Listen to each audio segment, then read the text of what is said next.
beside me, we have Theo Paphitis, most famously known as a dragon from Dragon's Den.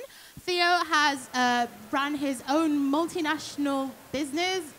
He's a millionaire, and he started out as a tea boy, and he's going to be doing a Q&A, and you can ask any question you like about getting into business and running your own business. Hello, Theo Paphitis. I'm a big admirer of yours, and I was just wondering any advice you'd have for a young, aspiring entrepreneur? The same advice I'll give to a non-young, aspiring entrepreneur. At the end of the day, follow your passion. Make sure you spend time looking at what you really want to do. You're going to be working for many, many years in your life, probably more years than anything else you're going to be doing. So make sure you're doing something you enjoy, you're passionate about, because if you're passionate about something, you're going to be doing the extra miles, and you're going to literally going to be a lot better than somebody else. So you get an advantage. And make sure, and those of you who are still at school, put your hand up. All right. This is horrible, this bit. Really, really, really horrible. You need to do your homework. People say to me, Mr. Paphitis, who are all those people that the BBC get on Dragon's Den? They come on, they don't know their numbers and they want money. Well, that's the great British public. 50% of all aspiring businessmen and business ladies who start businesses fail in the first 2 years. And that's because they've not done their homework, i.e. research. You need to know more about your business and what you want to do than the next boy or girl. So be prepared. Put that workload in, and you've got above average chance of actually being successful.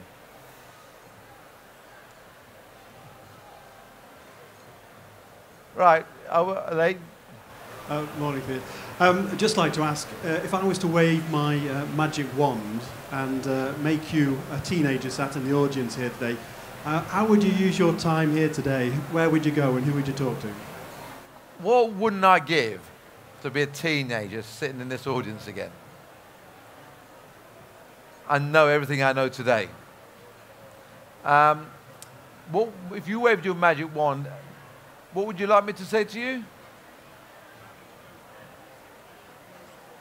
How would I?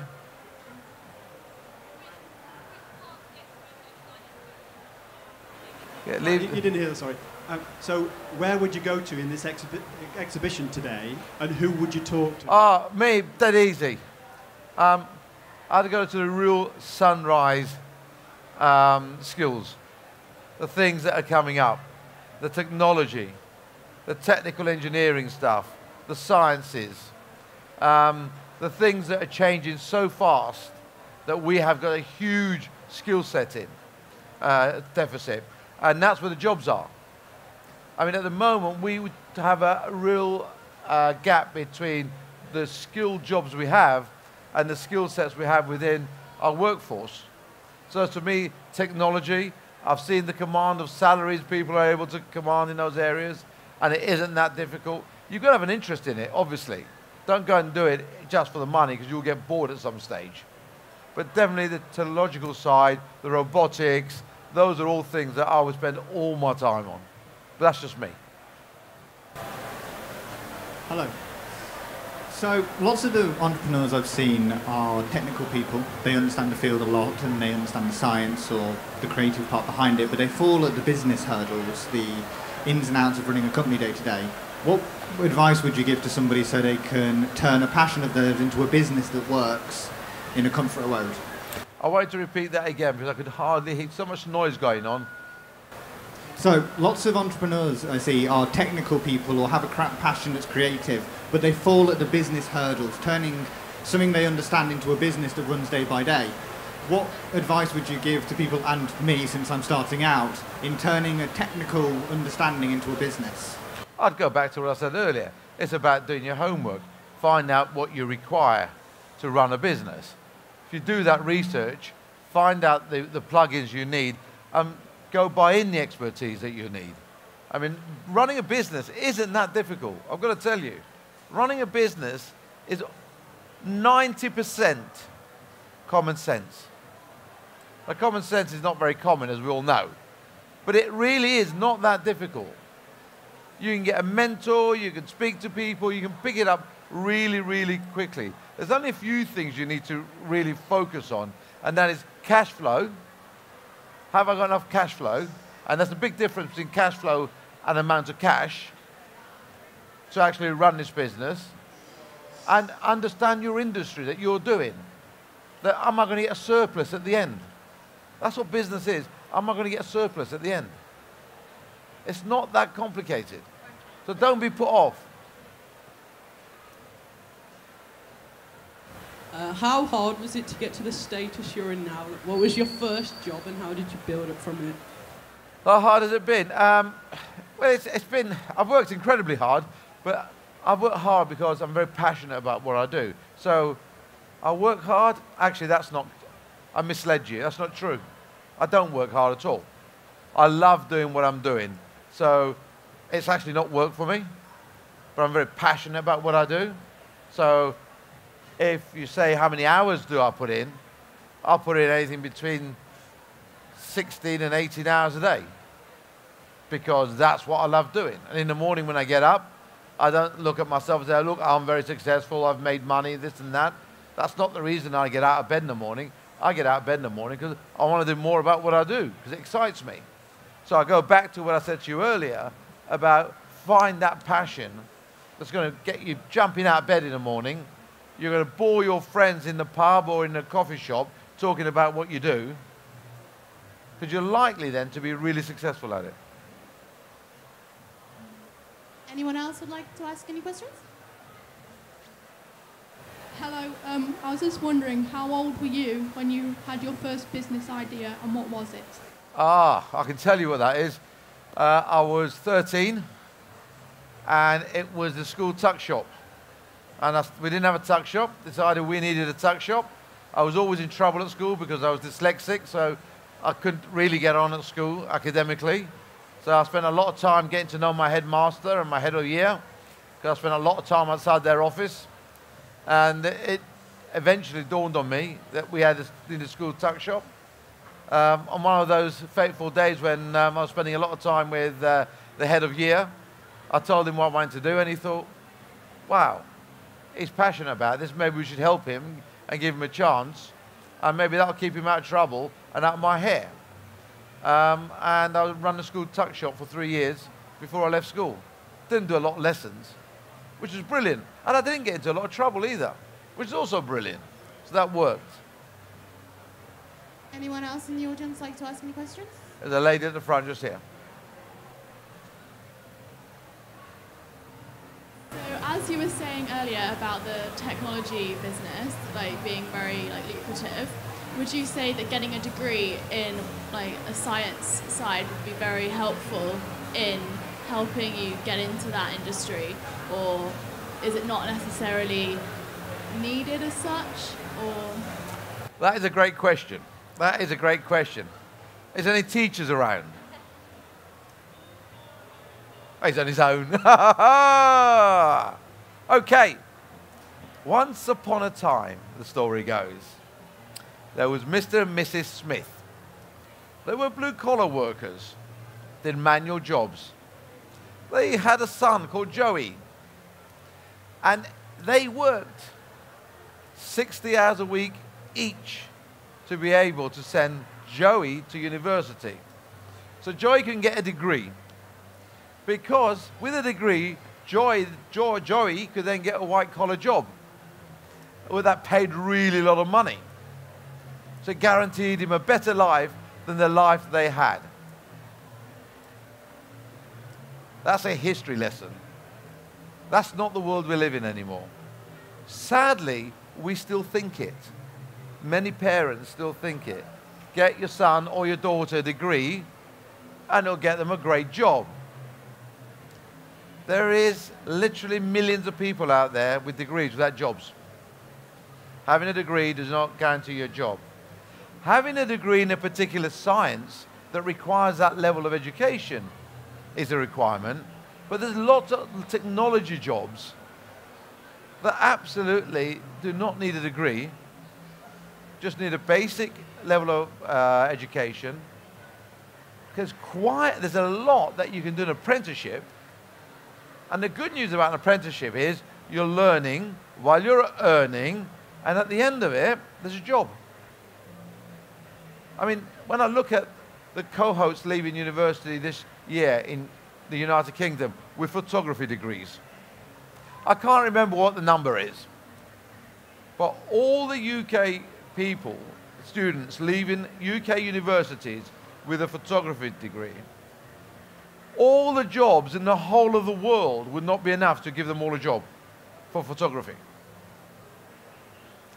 If you do a degree, make sure it's a requirement for what you want to do in the future, especially if it's in the sciences.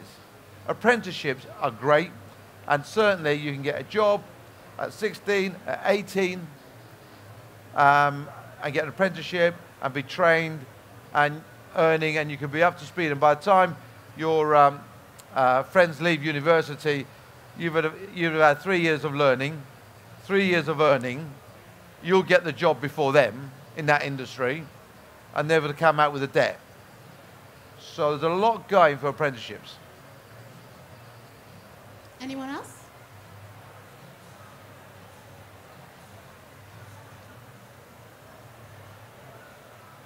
Hi Theo. We're always being told to learn from our mistakes. Have you had any significant learning opportunities through your career? Well, you know, I don't make mistakes. I'm lying. Everybody makes a mistake. And anybody in this room who says I don't make mistakes is either a liar or someone who's never made a decision in their lives. When you make decisions, you will get things wrong. I get things wrong every single day. I make loads of decisions. Luckily, I make more right than wrong. And I never try and make a decision of where I'm betting the farm on things. But your whole life is a learning process. And I'd love to say to you, don't worry, don't make any mistakes, learn from other people's mistakes. Do we, Ek? We seem to learn the best when we make a mistake. So don't be upset if you make a mistake. The answer is, exactly as you said, learn from it. See how you can, sometimes you can make it to your advantage, but don't beat yourself up, move on, and carry on going, because you're going to make lots more. So just make sure you understand why you made the mistake and what caused the mistake, and then move on. That's the way I deal with it.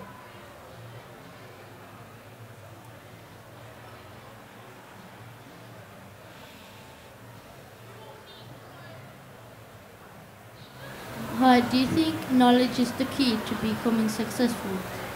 Aha!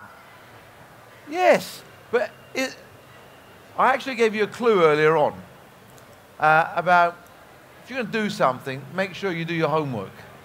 Make sure you know more about what you're going to do than the next person you're competing against. That's knowledge. That's gathering knowledge. Once upon a time, many hundreds of years ago, a gentleman's wealth was assessed by their library and how many books they had. So you go to all these big stately homes, they've all got libraries full of really old books. But just go back to those days. That person who owns that library can read and has got all this knowledge in that library of how to make money and be successful. Everybody living outside this very expensive estate in the villages probably couldn't read anyway, so didn't need books. So they will always remain unsuccessful or poor.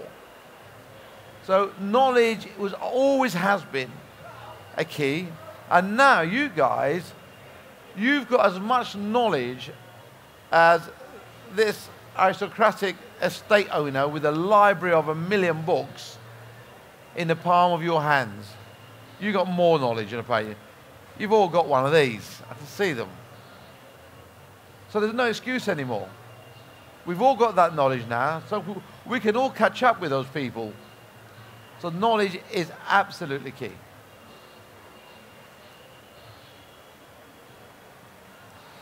What was the best investment you've ever made? The best investment I've ever made? Well, to be honest with you, it's not my investment. The best investment that was ever made on my behalf was by my mother and father. They bought a one-way ticket to the UK from Cyprus, where I was born. And that allowed me to get the education, even though I was dyslexic, be in an environment that allowed me to be successful.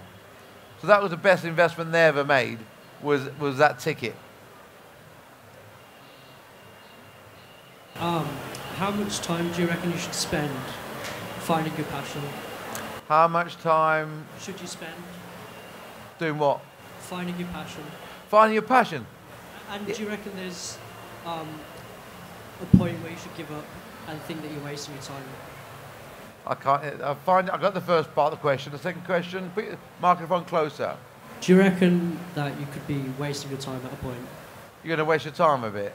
Do you ever feel that if you keep pursuing your passion, that you will hit a wall where you feel... No. Listen, there's no simple answer for how much time it's going to take to find your passion. You've got to try lots of things. Don't be afraid to try things. You might want to try 3, 4, 5 jobs. And they don't work for you. Don't be worried. If you're going to change jobs, sharpish, you do it when you're young. Till you find the one that really goes for you. Spend as much time as you want. Put all the effort. Try loads of things. Read up on things.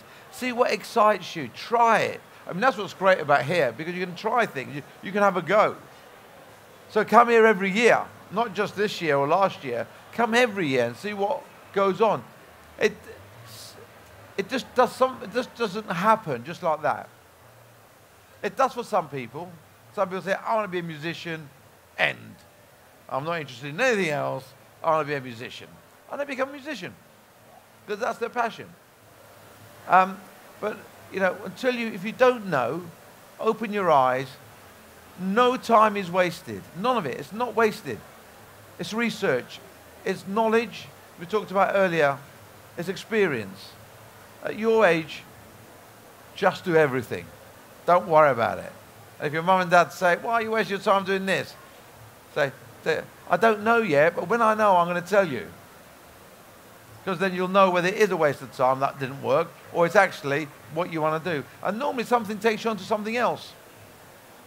So keep it going. Okay, ladies and gentlemen, it's 12. We're approaching the last couple of questions. Last 2 questions, ladies and gentlemen. You just cut off the teacher. The one and only teacher in the whole room. And hopefully not the only teacher who professes what you do to always get children to follow their passions, whether they go to university or not. But do you find it actually quite frustrating, exasperating? I think I can hear it in your voice. When there are young people who profess not to be passionate about things. No, I do, because what's the point?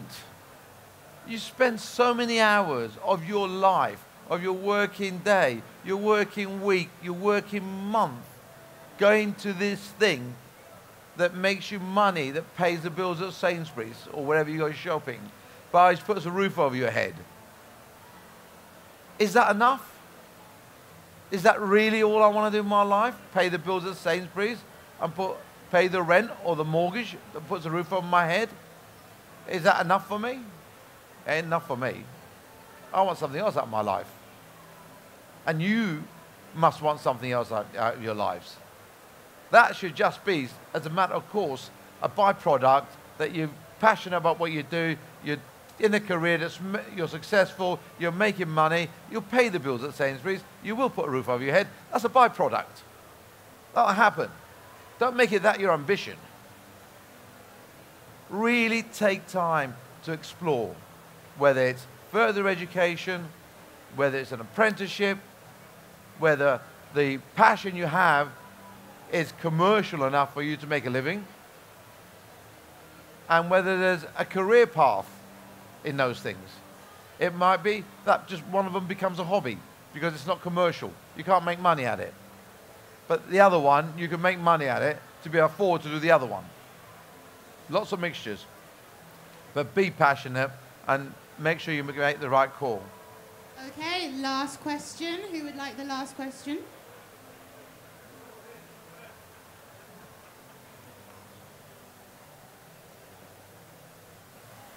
When you were on Dragon's Den, what were you looking for within an entrepreneur and within a business? Okay, Series 1 on Dragon's Den. They got me in there. I sat down in a chair. It was the second series. I joined in the second series, and I made some investments in that first series I did, which was Series 2. I left in Series 9.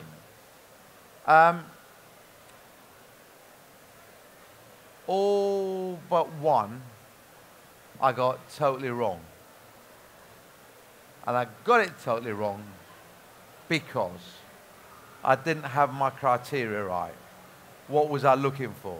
I thought I was looking for that great big idea, that plan, that cat's eyes, that thing that was going to make millions of pounds. And with my help, my finances, whoever it was, whether it was a man, a woman, a group of people, we could make it happen between us. Wrong. By Series 3, I was looking around me, and someone would come up, and Peter Jones would say, that's a crap idea, I'm out. Duncan Bannatyne would say, I'm out, I'm out. He's in the jungle now, but I'm out. And I'd say, I'm in. And they'd look at me, and they'd say, it's pretty average, Theo. What's all the excitement about? I said, you know what? It's an average idea, but that's an above average person. And I would always like to work with an above average person, a passionate person, someone who wants to be successful, who gets off their butts and makes things happen with an average idea, than somebody with a great idea that's a lazy bum and expects me to do all the work. As I discovered from my investments in the first series I did. So it was all about the people. People are so important. You could have the best idea, but if you just want someone else to do it for you, and you're not passionate about it, you're not going to be successful. So people.